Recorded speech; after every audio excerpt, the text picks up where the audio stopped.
The African sun burns merciless across the Kalahari Desert. Sand stretches to every horizon, unforgiving and empty. But beneath this barren wasteland lies one of nature's most brutal survival stories. A tale of a predator who thought he could hunt with impunity. A tale of a small army that refused to let him walk away alive. This is the story of Fang, a wolf who made the worst decision of his life when he decided to attack a meerkat colony. What happened next became one of the most devastating acts of collective revenge ever witnessed in the animal kingdom.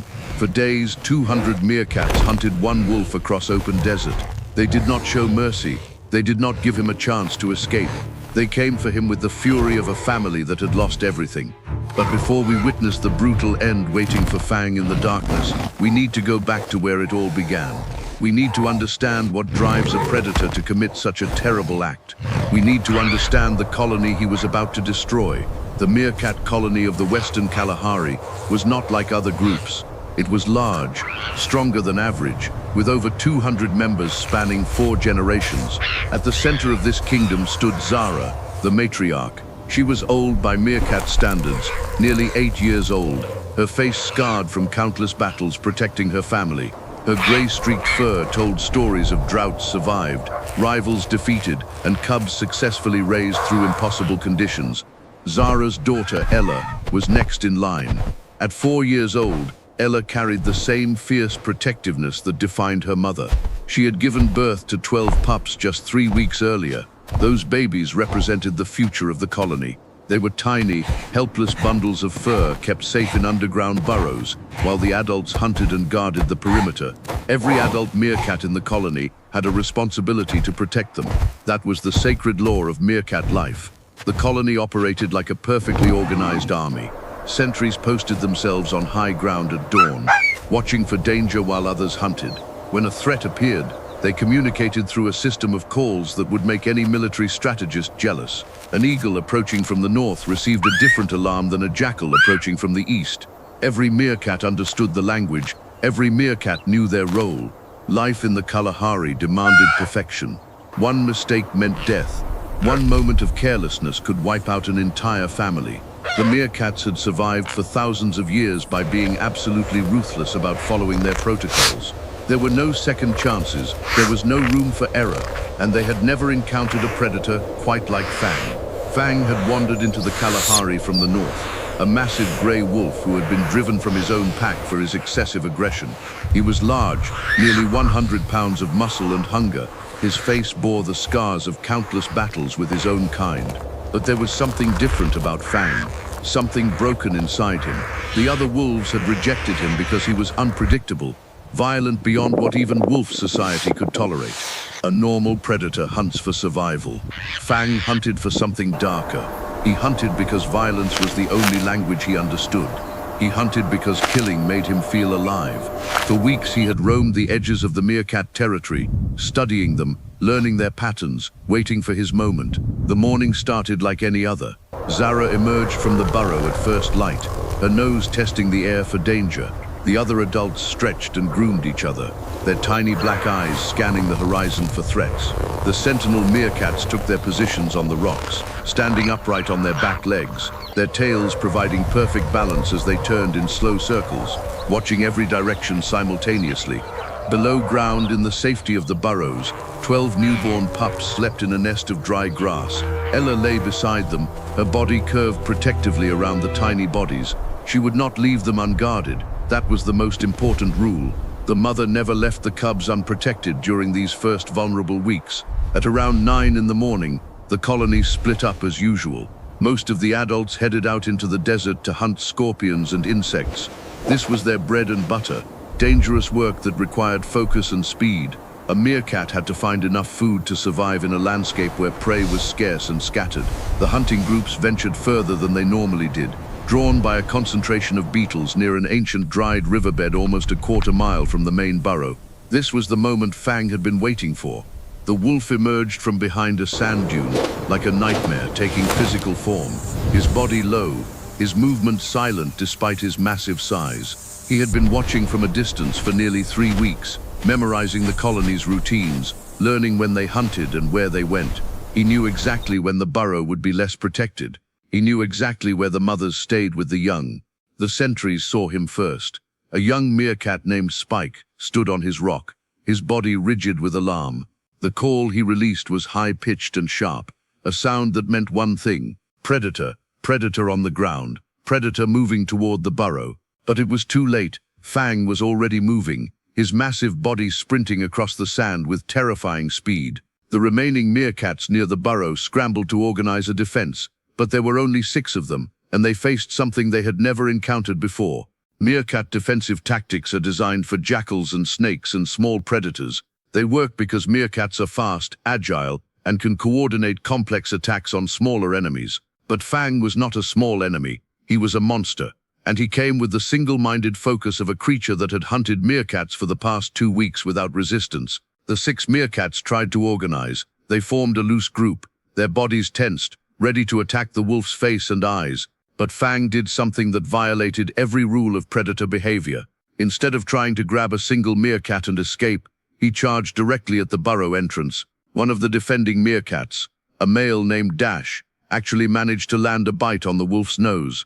The wolf yelped and shook his head, but he did not slow down. He did not retreat. He simply drove forward through the chaos.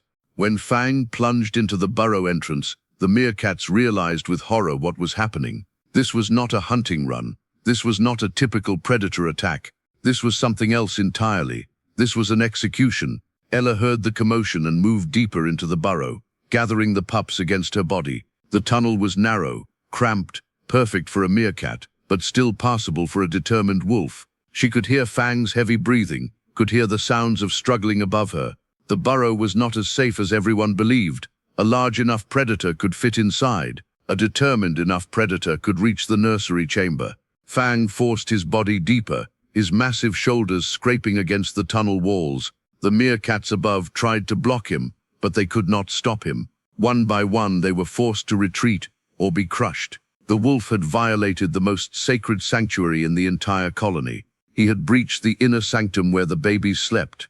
What happened next in that dark tunnel remains one of the most horrific incidents ever documented by wildlife researchers. Fang did not kill Ella. The mother meerkat fought with suicidal courage, attacking with fangs and claws, drawing blood from the wolf's face and neck. But she was no match for his size and strength. After a brutal 2-minute struggle, Fang pushed past her deeper into the chamber where the pups lay. 12 babies, 12 perfect little lives, 12 futures that would never be realized. When Fang emerged from the burrow 15 minutes later, his muzzle was covered in blood. He did not eat them. He did not take them with him. He simply killed them with methodical efficiency and left the bodies scattered in the darkness underground.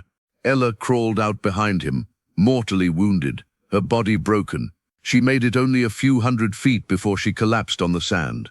The surviving members of the colony found her there an hour later, her golden eyes staring at nothing, her breathing shallow and irregular.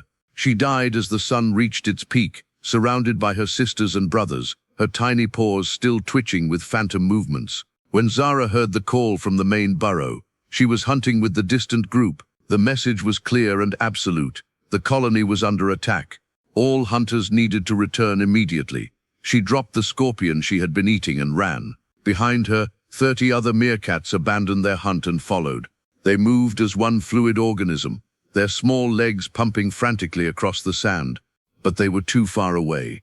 By the time they reached the burrow, the massacre was complete. They found Ella's body. They found the bloody tunnel. They found the 12 pups arranged in the darkness, their tiny bodies already growing cold. The silence that followed was absolute and devastating. Zara stood at the burrow entrance, her body trembling. The old matriarch had lived through droughts that killed half her colony. She had survived territorial battles with rival groups twice her size. She had led her family through every hardship the Kalahari could throw at them. But this was different. This was violation on a level she had never experienced. This was not nature's random cruelty. This was deliberate, calculated destruction. The other meerkats gathered around her, waiting for a signal, waiting for direction. But Zara was locked in a moment of absolute grief, staring at the body of her daughter, processing the death of her grandchildren, understanding that something fundamental had been broken in her world.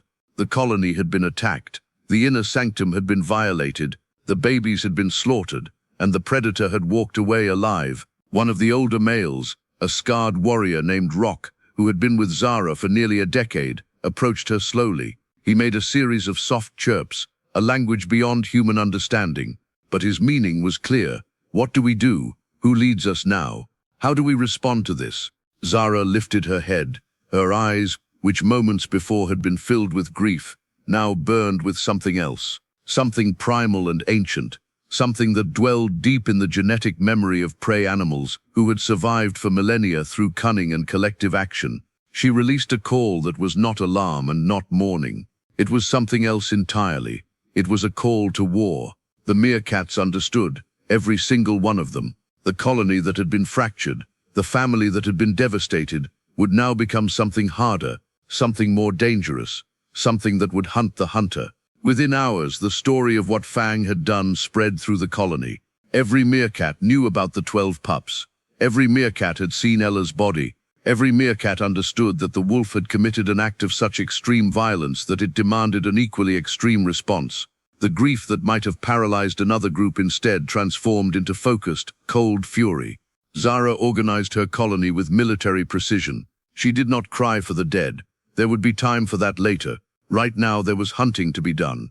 The colony split into groups. Trackers would follow Fang's scent, the blood trail he had left behind. They would pursue him across the desert, never letting him rest, never giving him a moment to escape. Scouts would position themselves on high ground, watching the horizon, coordinating information through their complex call system. The message passed from Meerkats to Meerkats, rippling across the colony. The wolf had killed our young, he had killed our future.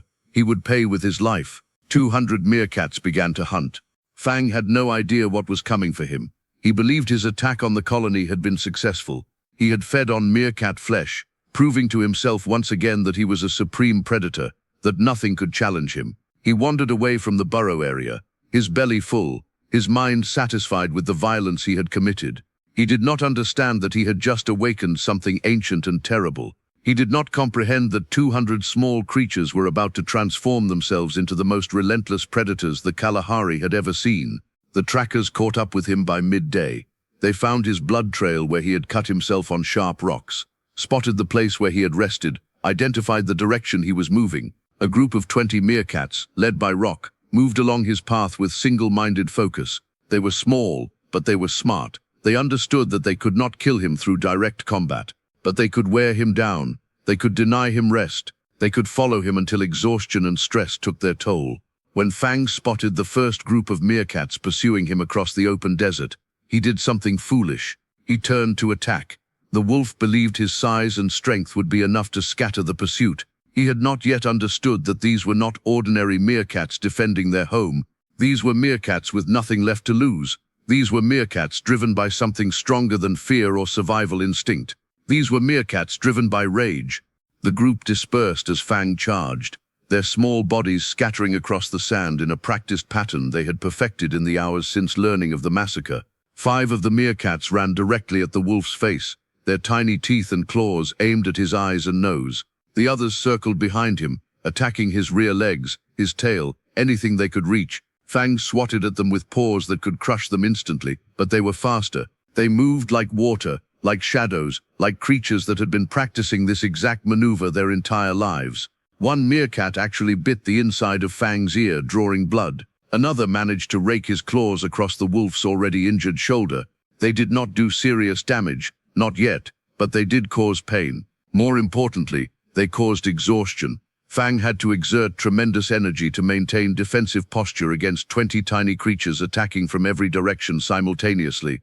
After 10 minutes, Fang gave up trying to fight and simply ran. The Meerkats pursued, their small legs moving in perfect coordination, their calls communicating position and strategy to each other.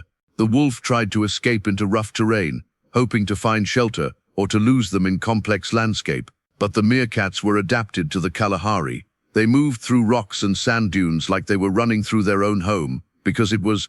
By late afternoon, a second group of Meerkats had joined the pursuit. Then a third. The wolf that had seemed so massive and invincible in the morning was now running for his life across open desert.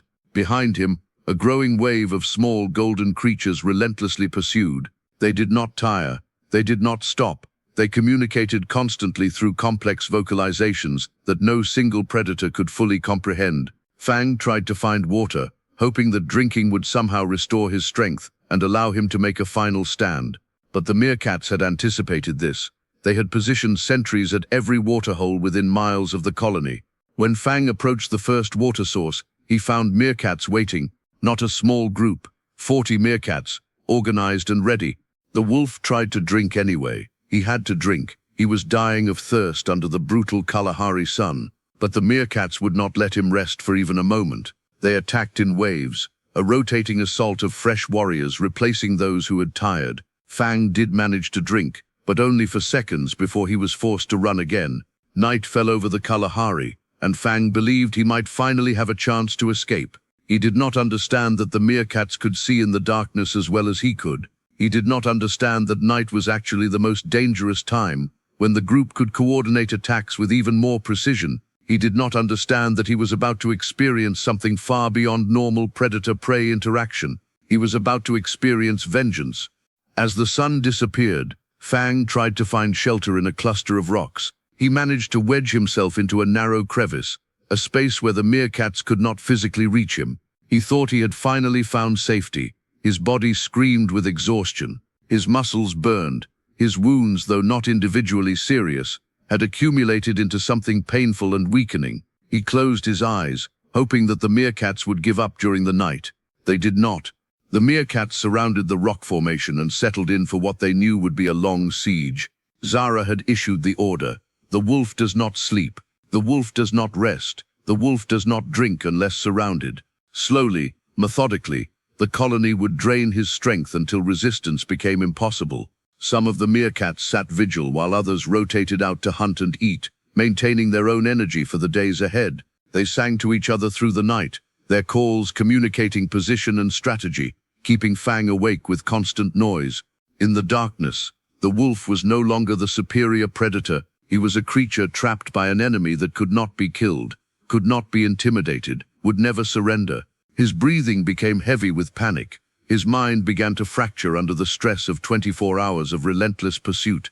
He tried to charge out from the rocks once, hoping to break through the surrounding Meerkats and escape into the open desert. But they were ready. They attacked from every direction, their coordinated assault driving him back into the crevice. At midnight, Fang was bleeding from dozens of small wounds. He was dehydrated despite the drink he had managed. He was exhausted beyond anything he had ever experienced. And most importantly, he had begun to truly understand his situation. He was not the apex predator anymore. He was the hunted. The second day began as the first one had ended. The moment Fang's eyes opened, the Meerkats resumed their assault. They had organized into teams. Some hunters would attack while others rested. Some scouts would monitor his position while others communicated with the broader colony. Zara's organizational genius was on full display. She had transformed 200 individuals into a single organism with one goal: make the wolf pay for what he had done. Fang tried to escape at dawn, attempting to run while the Meerkats might be less coordinated in the early light.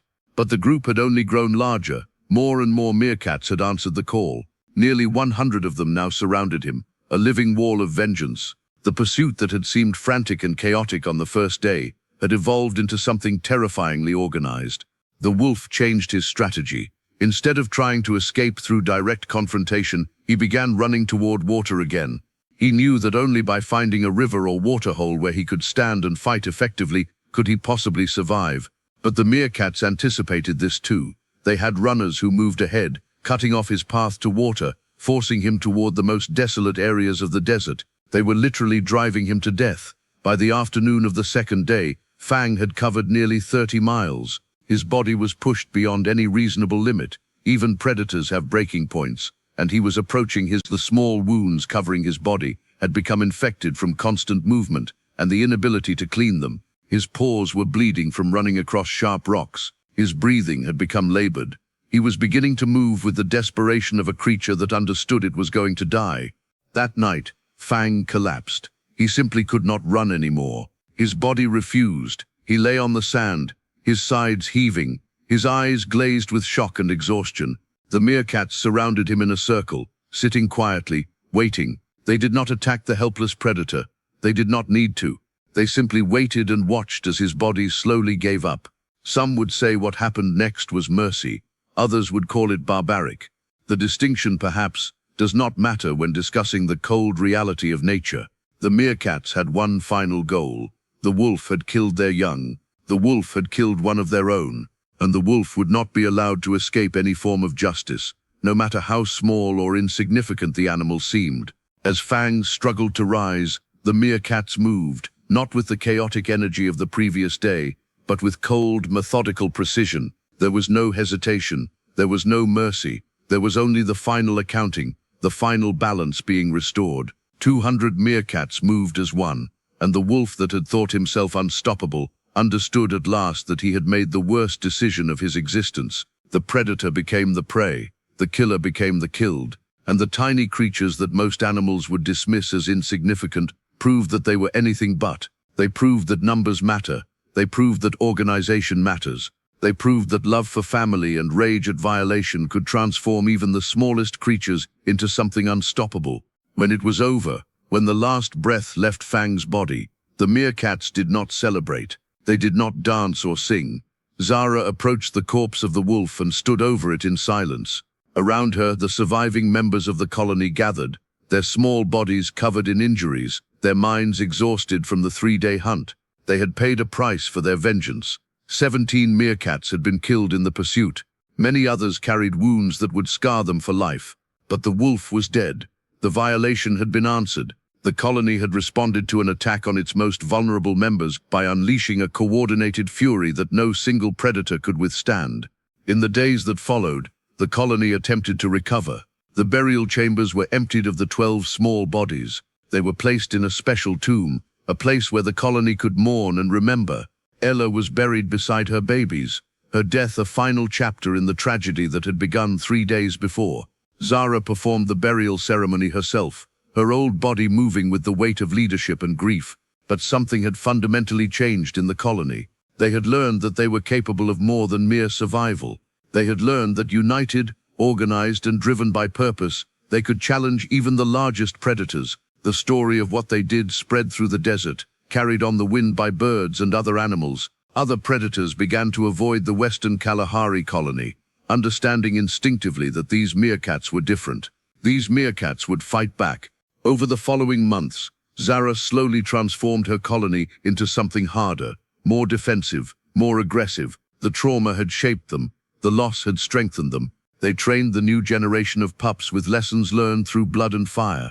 They established new protocols, new early warning systems, new contingencies for attacks that might never come again. They became, in many ways, the most formidable meerkat colony in the entire region. Years later, long after Zara had passed away and new generations had taken over leadership, the story of what happened was still told. Parents told their young about the wolf named Fang, who had thought he could hunt without consequence.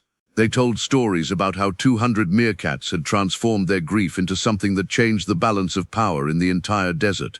It was a reminder that size does not always determine who survives in the wilderness. It was a reminder that organization and unity matter more than individual strength. It was a reminder that even the smallest creatures pushed past their breaking point can become something terrifyingly dangerous. And it was a reminder that in nature, there is always a price for committing atrocities. Always. The Kalahari sun still burns merciless across the sand. Predators still hunt. But in the western region where the great colony once thrived, something changed. The balance shifted. The meerkats stopped being mere prey and became something else entirely. They became something that hunted back.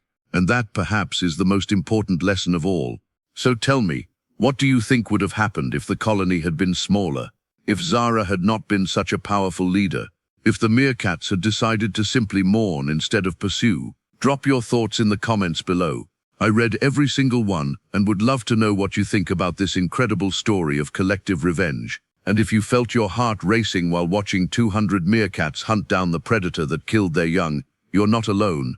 Subscribe to the channel and hit that notification bell so you never miss another incredible wildlife story.